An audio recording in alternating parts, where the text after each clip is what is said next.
Un cordial saludo, estimados estudiantes de la Universidad Rural de Guatemala. En esta oportunidad vamos a desarrollar el contenido de la clase número 2 del curso de Investigación Educativa 1. El código del curso es el FG 342. El tema a tratar en este día va a ser la investigación como actividad inherente al quehacer pedagógico. Vamos a estudiar en esta clase cómo la investigación tiene que formar parte fundamental de nuestro quehacer en el proceso de enseñanza-aprendizaje. A continuación vamos a observar el objetivo de clase y pues el día de hoy vamos a considerar la relación que existe entre la pedagogía y la investigación como ese proceso inherente del docente.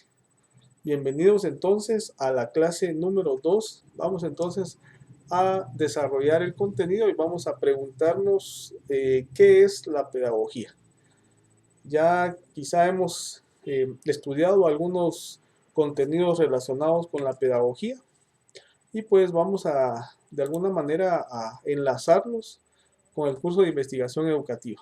Básicamente vamos a desarrollar qué es la pedagogía, ¿verdad? Tenemos que desarrollar este importante concepto antes de continuar, digamos, con estudios un poquito más profundos de la temática de hoy. Muy bien, entonces la pedagogía vamos a definirla como aparece ahí en la presentación como una ciencia social de carácter interdisciplinar.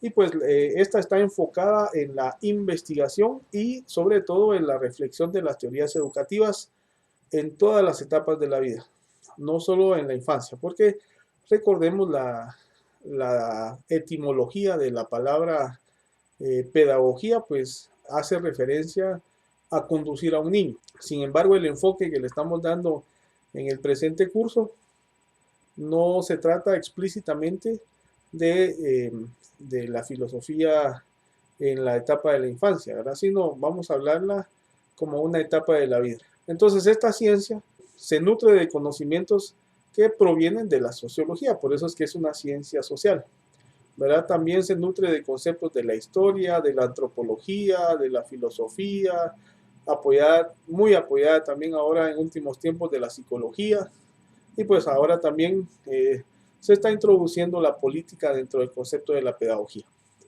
¿Verdad? El término pedagogía últimamente pues ha evolucionado para referirse a una ciencia abocada al estudio de la educación como fenómeno complejo y multireferencial, ¿verdad?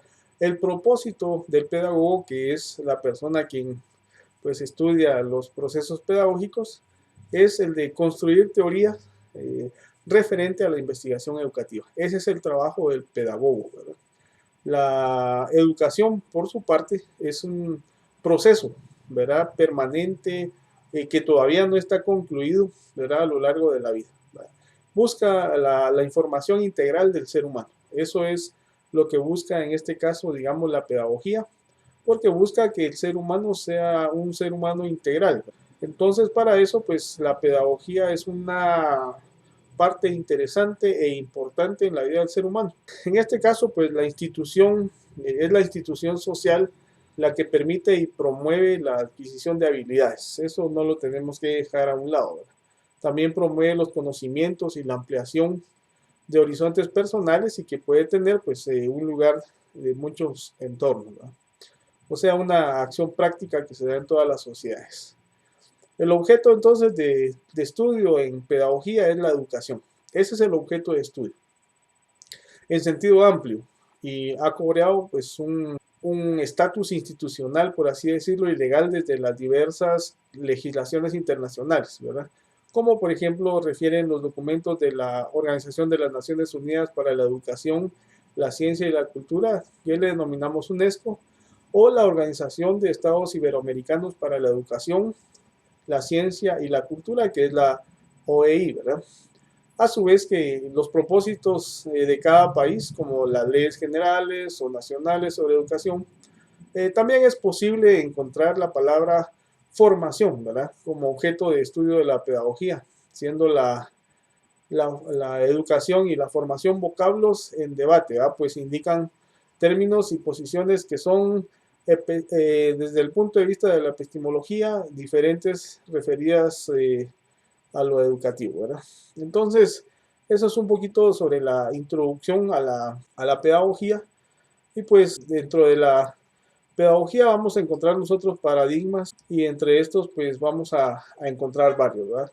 El paradigma, por ejemplo, de la pedagogía crítica o conocido también como la pedagogía liberadora. La pedagogía crítica es una corriente pedagógica, una filosofía de educación y un movimiento social que desarrolló y aplicó conceptos provenientes de la teoría crítica de la escuela de Frankfurt, ¿verdad? Y tradiciones relacionadas con ello, hacia el campo de la educación, ¿verdad? Y el estudio de la cultura. La pedagogía crítica también, al contrario de la pedagogía de la educación bancaria, por ejemplo, rechaza la idea de que del conocimiento es políticamente neutral y argumenta que las enseñanzas, por ejemplo, en un acto inherentemente político, ya sea que el maestro lo reconozca o no. Por otra parte, aparece también otra corriente, otro paradigma de la pedagogía, como es la pedagogía progresista o también denominado de la escuela nueva. Esta pedagogía, también conocida como educación progresista, y pues con otras muy diversas denominaciones, entre ellas, por ejemplo, la escuela nueva, la escuela activa, la nueva educación o la educación nueva, por ejemplo, es un movimiento o un grupo de movimientos pedagógicos de carácter progresista, ¿verdad? Que son críticos con la educación tradicional, a la que acusan así de mucho formalismo, ¿verdad? Entonces esta educación pedagógica progresista pues acusa a la educación tradicional, a la que acusan de mucho formalismo, de ser muy autoritario, ¿verdad? De fomentar la competitividad a la que regularmente algunos crecimos y de construir pues una mera transmisión de conocimientos mediante la memorización y de construir una mera transmisión de estos conocimientos de una forma pasiva para el alumno, ¿verdad? Y ajena a sus intereses, definiendo su modelo con los rasgos opuestos, ¿verdad? La educación práctica, la educación vital, la educación participativa, democrática, colaborativa, activa, motivadora, que son los conceptos que ahora pues se manejan en la educación moderna.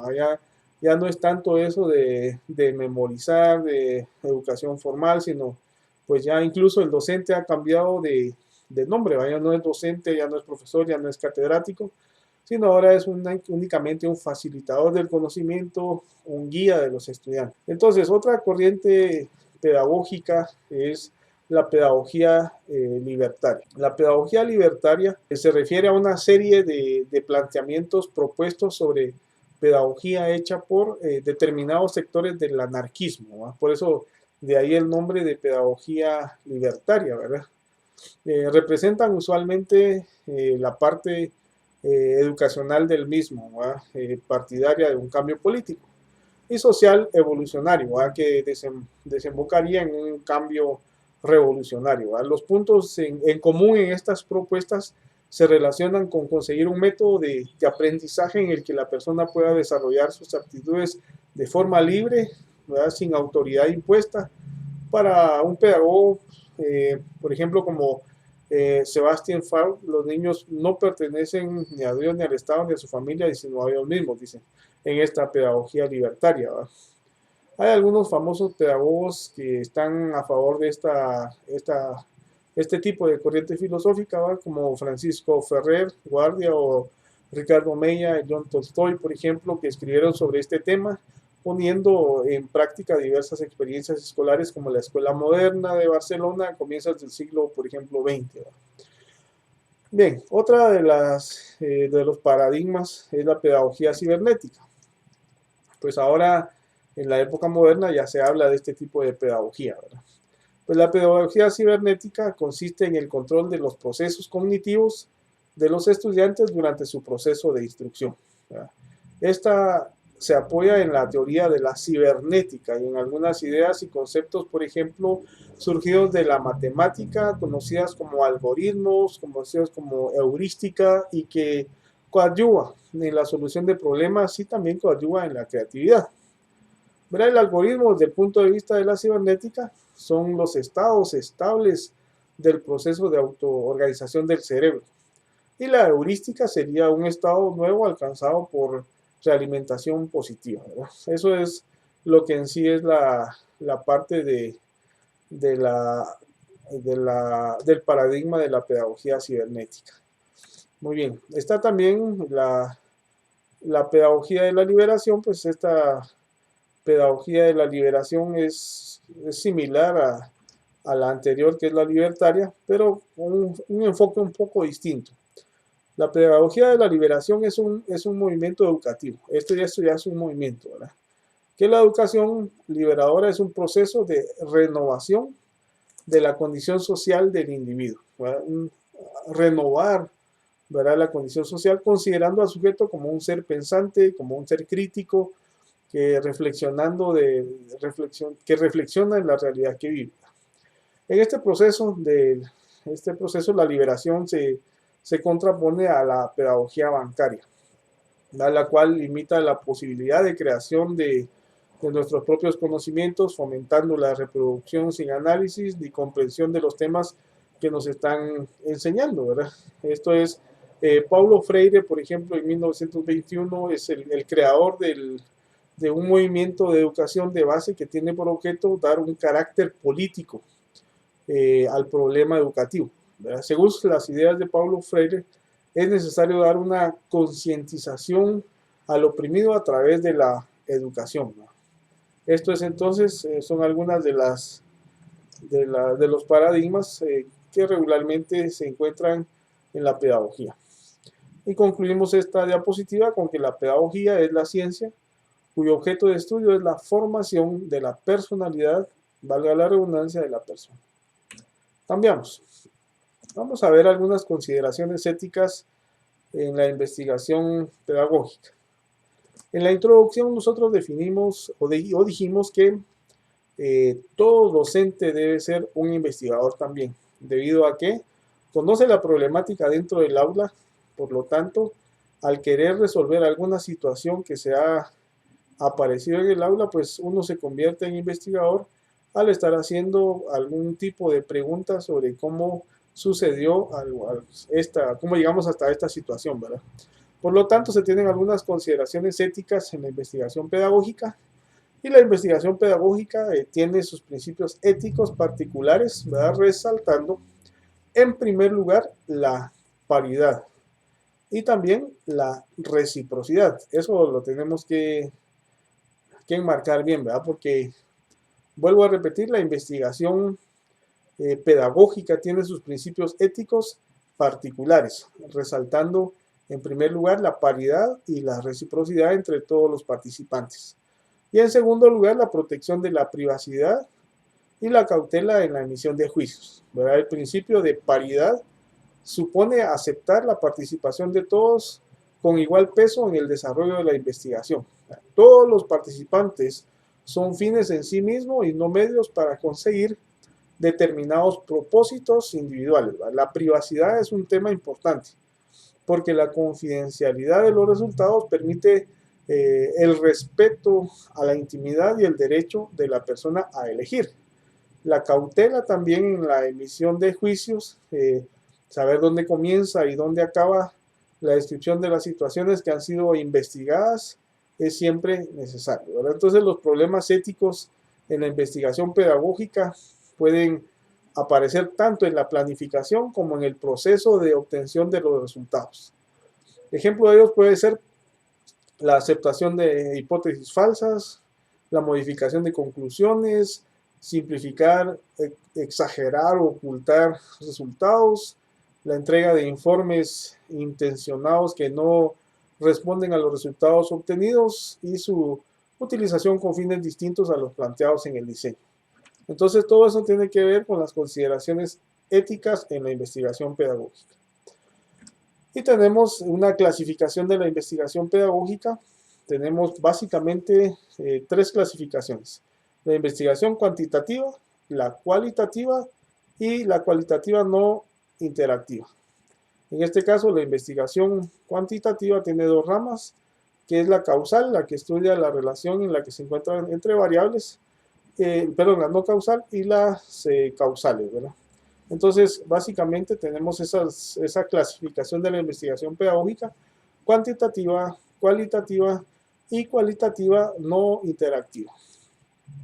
Muy bien, entonces, vuelvo a repetir, en el inicio estuvimos diciendo de que todo docente debe ser también un investigador. Entonces, el docente como investigador, en la investigación educativa, ¿verdad?, se viven interacciones que dan cuenta de las competencias de los docentes en su función de aprender a investigar y de participar con las interpretaciones que han de verter dentro de un campo donde se pretende definir los límites de este, ¿verdad? Entonces, esto ha sido muy interesante de investigar, y pues concluimos con la investigación educativa. Creo hay dos personajes aquí interesantes, Carl y Keynes, plantean que el cambio educativo implica un cuestionamiento constante de manera crítica. Las relaciones entre educación y sociedad, la clave del aprendizaje radica en comprender la manera en que los significados culturales son configurados por las estructuras sociales, históricas y económicas. Y pues de esto de adquirir las capacidades para estructurar y actuar sobre las mismas. Entonces los invito a poder resolver las preguntas de estudio de la clase número 2, y pues espero verlos en una próxima clase, y muchísimas gracias por su atención. Hasta pronto.